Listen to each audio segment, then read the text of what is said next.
Hello everyone, कैसे हैं आप सब। एक बार पुनः शिव कोचिंग क्लासेस पर स्वागत है। उम्मीद करता हूं आप सब अच्छे होंगे, मस्त होंगे, बेहतर होंगे, आपकी पढ़ाई बेहतर चल रही होगी। क्लास 11th केमिस्ट्री में बच्चों आज हम बात करेंगे आधुनिक आवर्त नियम के बारे में, आधुनिक आवर्त सारणी के बारे में। इसके पहले बच्चों हमने मेंडलीव की आवर्त सारणी के बारे में डिटेल से समझाया था। उम्मीद करता हूं आप देख लिए होंगे, क्योंकि बच्चों उसी के आधार पर आधुनिक आवर्त सारणी की खोज हुई, आधुनिक आवर्त नियम दिया गया।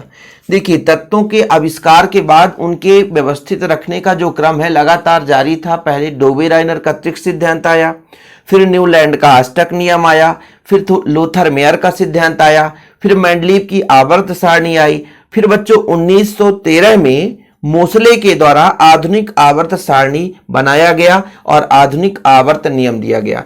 देखिए, आप सबको पता है कि जैसे मान लीजिए आपने कोई सिद्धांत दिया, उसमें कुछ कमियां रह गई, उसको दूर करने के लिए दूसरा व्यक्ति आया, उसने भी दिया। चलो भैया, आपका तो सिद्धांत फेल हो गया, दूसरे व्यक्ति का लागू हो गया। फिर तीसरा व्यक्ति आया, उन्होंने कमी निकाल दिया और एक नया सिद्धांत दे दिया। यही लगातार क्रम चलता गया। क्यों? क्योंकि जैसे मान लीजिए पहले डोबेराइनर का त्रिक सिद्धांत था, तो कुछ मतलब एलिमेंट से कुछ तत्वों के लिए तो ठीक था, लेकिन सभी के लिए था नहीं सही। और ऐसे बाद में न्यूलैंड का अष्टक नियम आया, तो हर आठवां तत्व पहले समानता रखता है, तो ये कुछ तत्वों के लिए समानता तो था, लेकिन सभी तत्वों के लिए नहीं था। इसके बाद बच्चों आगे चलकर लोथर मेयर साहब थे, इन्होंने भी अपना मान लीजिए एलिमेंट्स को कहीं शीर्ष पर रखा, कुछ ऐसे ग्राफ बनाकर रखा, लेकिन फिर भी वो अब आगे चलकर फेल हो गया। फिर मेंडलीव की आवर्त सारणी में तत्वों के भौतिक या रासायनिक गुण परमाणु भार के आवर्ती फलन होता है, तो परमाणु भार के आधार पर इन्होंने व्यवस्थित तो किया था, किसने? मेंडलीव ने। लेकिन भाई पहले अधिक परमाणु भार वाले तत्वों को व्यवस्थित कर दिया था, कुछ तत्वों के लिए रिक्त जगह नहीं था, दो दो तत्वों को एक समूह में रख दिया था। ऐसे ही मान लीजिए 8वें समूह में तीन तीन तत्वों को रख दिया था। तो ये सारी कई सारी कमियां थी उनके पास, है ना। तो मेंडलीव की आवर्त सारणी बिल्कुल ही फेल नहीं है। उन्हीं के आधार पर, जैसे मान लीजिए पहले परमाणु भार के आधार पर तत्वों को व्यवस्थित किया गया, तो थोड़ा इधर उधर विचलित था। अब इसके बाद हमारे मोसले साहब आए, बिल्कुल टू कॉपी नकल किए। जैसे मेंडलीव ने पहले आवर्त में दो तत्व रखा, जिसे अति लघु आवर्त कहा था। आधुनिक आवर्त सारणी भी मोसले ने भी पहले जो आवर्त में दो तत्वों को रखा, बस थोड़ा सा डिफरेंस है बस। जैसे मेंडलीव ने अपने आवर्त सारणी में 7 आवर्त बनाया था बच्चों, है ना, तो आधुनिक आवर्त सारणी में भी 7 आवर्त हैं। अब जैसे मेंडलीव की आवर्त सारणी में वर्गों की संख्या पहले कितनी थी? 8 थी। 1 से 7 तक को दो भागों में बांटा था। 8वें वर्ग को 3 भागों में बांट दिया था और शून्य समूह को बाद में जोड़ा गया था। उनको सबको ऐड कर दिया जाए तो लगभग 7 दूनी 14 हो गया। और 14 में बच्चों आप 8 का 3 वर्ग था ना, तो 8 का 3 जोड़ दो तो कितना होगा? 17 हो जाएगा। और जो शून्य समूह बाद में जोड़ा गया 18 हो गया। तो लगभग उसी प्रकार से जो हमारे मोसले साहब थे, तो उसमें भी 18 था, लेकिन मुख्य रूप से क्या थी कमी कि एक ही समूह में दो दो तत्वों को रख दिया। जैसे 1 से 7 तक के समूह को 2 उप समूह में बांटा था। हम अभी बात करेंगे, बिल्कुल आप चिंता ना करें। जैसे मैं यहां पे आपको दिखाना चाहता हूं बच्चों, यह है मेंडलीव की आवर्त सारणी। तो यहां पर देखिए 1 से 7 तक को दो दो उप समूहों में बांटा। देखिए ना, A B A B A B A B, ठीक है। और बच्चों 8वें जो समूह है उसको संक्रमण त्रिक कहा, 3 तत्वों को रख दिया, मतलब 3 समूह इसमें बांट दिया, 3 उप वर्ग में बांट दिया, शून्य समूह को बाद में जोड़ा गया। तो भाई जो हमारे मोसले साहब थे, उन्होंने दिमाग लगाया कि इनको यदि मैं अलग अलग कर दूं तो कितने वर्ग होंगे। तो इस यहां से 7 दूनी 14 हो गया, 14 3 17 1 18, तो सोचा 18 वर्ग में अलग अलग कर दे तो क्या दिक्कत है। तो फिर 18 वर्ग कर दिया बच्चों। फिर 18 वर्ग में व्यवस्थित करके देखा, भाई बिल्कुल यार बहुत सही फॉलो हो रहा है, तो फिर उन्होंने 18 वर्ग ही दे दिया। ठीक है, तो ये आधुनिक आवर्त सारणी की कुछ उपलब्धियां थी। ठीक, तो फिलहाल अभी समझो कि आधुनिक आवर्त सारणी किसने दिया? सन 1913 में हेनरी मोसले ने परमाणु क्रमांक की खोज की तथा एक आवर्त संबंधी नियम दे दिया, जिसके आधार पर तत्वों के भौतिक और रासायनिक गुणधर्म परमाणु क्रमांक के आवर्ती फलन होते हैं। बच्चों यहां तक क्लियर हो गया कि जो मेंडलीव की आवर्त सारणी थी वो परमाणु भार के आवर्ती फलन थी, और आधुनिक आवर्त जो सारणी है वो परमाणु क्रमांक के आवर्ती फलन है। अर्थात जो आधुनिक आवर्त सारणी में तत्वों को व्यवस्थित किया गया वो परमाणु क्रमांक के आधार पर व्यवस्थित किया गया। देखिए, बहुत कुछ समानता है, इसलिए दोनों को रिलेट करके समझा रहा हूं ताकि आप लोगों को दिक्कत ना हो सके बच्चों। अब चलिए थोड़ा सा आधुनिक आवर्त सारणी को लेकर चलते हैं, उसी से समझाएंगे। तो ये रहा बच्चों आधुनिक आवर्त सारणी। थोड़ा सा आपको यहां पे दिखेगा, अब पूरे के पूरे 18 दिख रहे हैं, अब पूरा नहीं आ पाएगा तो भी आप समझिएगा। देखिए ये है आधुनिक आवर्त सारणी। जैसे मेंडलीव ने अपने आवर्त सारणी में 7 आवर्त रखा था बच्चों, देखिए पहला, दूसरा, तीसरा, चौथा, पांचवा, छठा, सातवां, 7 आवर्त था। तो आधुनिक आवर्त सारणी में भी 7 आवर्त हैं। पहले आवर्त में 2 तत्वों को वहां भी रखा गया था, यहां भी रखा गया है। तो आधुनिक आवर्त सारणी में पहले आवर्त में 2 तत्व हैं, जिस आवर्त को हम अति लघु आवर्त कहते हैं।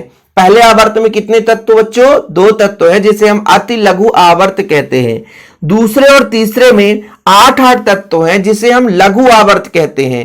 भाई मेंडलीव की आवर्त सारणी में भी यही था कि पहले में 2 तत्व थे, जिसे अति लघु आवर्त कहते हैं। और यहां पर बच्चों जो दूसरा आवर्त है और तीसरा आवर्त है, क्षैतिज खानों को हम आवर्त कहते हैं, ऊर्ध्वाधर खानों को हम समूह या वर्ग कहते हैं। याद रखिएगा, नोट कर लो। जो क्षैतिज खाने हैं ना, नहीं लोग कह देंगे ये कैसे आप 1 से 7 काउंट कर दिए सर। ये क्षैतिज खाना, ये जो जितना भी क्षैतिज खाना दिख रहा है ना, 7 क्षैतिज खाने हैं, तो 7 आवर्त है। पहले आवर्त में 2 तत्वों को रखा, जिससे अति लघु आवर्त कहते हैं। दूसरे और तीसरे में 8 तत्वों को रखा, जिससे लघु आवर्त कहते हैं। ऐसे बच्चों यदि हम चौथे और पांचवें की बात करें तो इनमें 18 तत्वों को रखा गया, जिसे दीर्घ आवर्त कहते हैं। फिर जो आपका छठवां था, ये बच्चों आपका क्या है? अति दीर्घ आवर्त कहलाता है। क्या? अति दीर्घ आवर्त जो छठवां है बच्चों, इसमें आपके जो डी ब्लॉक के तत्व हैं, साथ में एफ ब्लॉक के 14 तत्व हैं। ठीक है, एफ ब्लॉक के 14 तत्व हैं। और जो आपका 7वां आवर्त है बच्चों, इसमें पहले 18 तत्व थे। पहले खोज नहीं हुई थी, कुछ तत्वों की अनुपस्थिति थी, लेकिन बाद में वो भी तत्व खोज हो चुकी है, जिसे हम आधुनिक आवर्त सारणी के आधार पर हम क्या बोलते थे? अपूर्ण आवर्त कहते थे। भाई जो आपका छठा आवर्त था वो दीर्घ आवर्त था। क्या? दीर्घ के बाद अति दीर्घ, चौथे और पांचवें को दीर्घ कहा गया, और जो छठा आवर्त था उसे अति दीर्घ कहा गया, और 7वें आवर्त को अपूर्ण आवर्त कहा गया, लेकिन बाद में उसकी भी खोज हो गई है। तो आवर्त के बारे में क्लियर हुआ कि पहले में 2 तत्व जिसे अति लघु आवर्त, दूसरे और तीसरे में 8 तत्व जिसे लघु आवर्त कहते हैं बच्चों।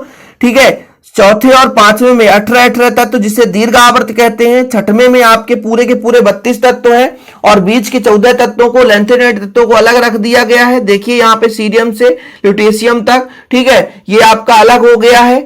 तो इसमें पूरे के पूरे तत्व है, इसलिए अति दीर्घ आवर्त। चौथे और पांचवें को दीर्घ आवर्त, छठे आवर्त को अति दीर्घ आवर्त, 7वें आवर्त को अपूर्ण आवर्त कहा गया था, क्योंकि पहले नियोबियम, फ्लोरेंशियम, मास्कोबियम, ये आपका कुछ ऐसे एलिमेंट्स थे जिनकी खोज नहीं हुई थी, लेकिन बाद में इन तत्वों की भी खोज हो गई है, इसलिए अभी से पूर्ण आवर्त बोलेंगे, लेकिन पहले अपूर्ण आवर्त कहा गया था। ठीक है, मतलब 90 से 103 तक के तत्वों को, जो आपका इसमें जो 7वें आवर्त में 90 से 103 तक के तत्वों को, एक्टिनेट समूह को अलग से रख दिया गया था। ऐसे आपका 58 से 71 तक लेंथेनाइड जो समूह था वो अलग है, लेंथेनाइड, एक्टिनाइड, ये आपका एफ ब्लॉक का एलिमेंट्स है बच्चों। यदि हम ब्लॉक के आधार पर बात करें, यानी जो आपका एस ब्लॉक है, पी ब्लॉक है, एस, पी, डी और एफ, तो यदि हम आवर्त सारणी के ब्लॉक में व्यवस्थित करें या ब्लॉक में विभाजित करें, तो आधुनिक आवर्त सारणी बच्चों ब्लॉक के आधार पर 4 भागों में बांटा गया था। S block, P block, D block और एफ ब्लॉक, ये 4 ब्लॉक हैं। तो इनके आधार पर भी हम वर्गीकृत करेंगे, लेकिन थोड़ा सा भी आपने आवर्त सीखा और वर्ग की बात करते हैं बच्चों। देखो आधुनिक आवर्त सारणी में टोटल कितने वर्ग हैं, काउंट करो। 1, 2, मतलब क्षैतिज नहीं, ऊर्ध्वाधर खाने, पहला, दूसरा, तीसरा, चौथा, पांचवा, टोटल 18 क्षैतिज ऊर्ध्वाधर खाने, क्षैतिज मतलब आवर्त, ऊर्ध्वाधर खाने मतलब बच्चों क्या है, वर्ग। कभी कभी आ जाता है कि आधुनिक आवर्त सारणी के क्षैतिज खानों को क्या कहा जाता है, तो आधुनिक आवर्त सारणी के क्षैतिज खानों को आवर्त कहा जाता है। यदि पूछा जाएगा बच्चों आधुनिक आवर्त सारणी के ऊर्ध्वाधर खानों को क्या कहा जाता है, तो ऊर्ध्वाधर खानों को भाई हम क्या बोलते हैं बच्चों, वर्ग कहते हैं, समूह बोलते हैं। तो यहां पर जो समूहों की संख्या की बात की जाए तो 1 से 18 तक कुल समूह की संख्या 18 है बच्चों, इसी जिन्हें हम वर्गीय समूह कहते हैं। यानी आधुनिक आवर्त सारणी में ऊर्ध्वाधर खानों की संख्या कुल कितनी, 18 है, जिन्हें हम क्या बोलते हैं बच्चों, समूह या वर्ग के नाम से जानते हैं। आगे चलकर जब हम इसको बेहतरीन रूप से समझाएंगे, जैसे type bye type, S block, D block, P block और एफ ब्लॉक अलग अलग, तो जो हमारे एस ब्लॉक में पहले 2 समूह हैं, एस ब्लॉक में केवल 2 ही समूह हैं, जिसे क्षारीय समूह, क्षारीय मृदा समूह कहते हैं। ऐसे डी ब्लॉक के तत्वों को संक्रमण तत्व कहा जाता है। पी ब्लॉक के तत्वों को प्रतिनिधि तत्व कहते हैं। बच्चों यहाँ पर जो आपका 17वां हैलोजन और ये आपका 18वां जो होता है अक्रिय समूह है, निष्क्रिय समूह है, एरोजन है, कई नाम इसके हैं, है ना। मतलब 18वें समूह को, निष्क्रिय तत्वों को 18वें समूह में रखा गया है, जिसे हम एरोजन, शून्य समूह या अक्रिय समूह के नाम से जानते हैं। तो वर्ग और आवर्त के बारे में यदि क्वेश्चन पूछेगा बच्चों तो आपसे बनना चाहिए, क्योंकि हम छोटे छोटे लेक्चर से ही कंप्लीट कराते हैं। बिल्कुल हम ऐसा नहीं कि 1 घंटे का लेक्चर लाएं। जैसे आधुनिक आवर्त नियम यदि पूछा जाएगा तो आप सिंपल तरीके से लिख सकते हैं, तत्वों के भौतिक रासायनिक गुण, परमाणु क्रमांक के आवर्ती फलन होता है। इसके बाद वर्ग की और आवर्त की बात की जाएगी तो आवर्त में लिखोगे कि पहले आवर्त में 2 तत्व जिन्हें अति लघु आवर्त कहते हैं, दूसरे तीसरे में 8 तत्व जिसे लघु आवर्त कहते हैं, चौथे पांचवें 18 तत्व जिन्हें दीर्घ आवर्त कहते हैं, छठवें आवर्त में 32 तत्व हैं जिन्हें अति दीर्घ आवर्त कहते हैं, लेकिन बीच के जो 14 तत्व हैं 58 से 71 लेंथेनेट कहलाते हैं, वो अलग रख दिए गए हैं।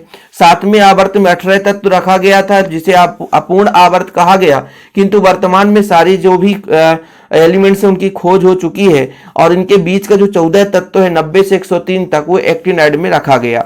वर्ग की बात करते हैं बच्चों तो आधुनिक आवर्त सारणी में ऊर्ध्वाधर खानों की कुल 18 समूह है ना, 18 संख्या है, यानी कुल ऊर्ध्वाधर खाने 18 हैं जिन्हें वर्ग या समूह कहते हैं। प्रथम समूह को क्षारीय समूह और दूसरे समूह को क्षारीय मृदा समूह कहते हैं। 17वें वर्ग को हैलोजन समूह कहा गया।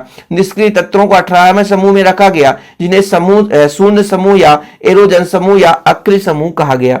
अक्रिय का मतलब क्या होता बच्चों? किसी से क्रिया नहीं करता। निष्क्रिय का मतलब होता किसी से क्रिया नहीं करता, इसलिए इसे अक्रिय निष्क्रिय कहा गया। तो ये आवर्त और वर्ग के बारे में पहले लेक्चर में करा दिया। अब इसके बाद हम आगे टिप्पणी करेंगे बच्चों एस ब्लॉक के तत्वों के बारे में, एस ब्लॉक के तत्वों की विशेषता के बारे में, पी ब्लॉक के तत्वों के बारे में, डी ब्लॉक के तत्वों के बारे में, एफ ब्लॉक के तत्वों के बारे में। क्रम से छोटे छोटे लेक्चर से हम आपको सारे लेक्चर कंप्लीट करा देंगे, सारे टॉपिक कवर करा देंगे। लेकिन यदि आपने चैनल पे पहली बार आया है, शिव कोचिंग क्लासेस में पहली बार आया है, तो आप चैनल को सब्सक्राइब जरूर कर लेना। और जिसने अभी तक नोट्स नहीं लिया बच्चों, तो मात्र 100 रुपीज चार्ज ली जाती है नोट्स के लिए। तो कॉन्टैक्ट नंबर 9685 है ना, 100 रुपीज चार्ज है बच्चों। कॉन्टैक्ट नंबर 9685 29 91 49, ये मेरा पर्सनल नंबर है। जिसको भी नोट्स लेना है तो ले सकते हैं, प्रॉपर रूप से तैयारी कर सकते हैं बच्चों। अभी आज के लिए इतना ही, मिलते हैं अगले वीडियो के साथ। जय हिंद, वंदे मातरम।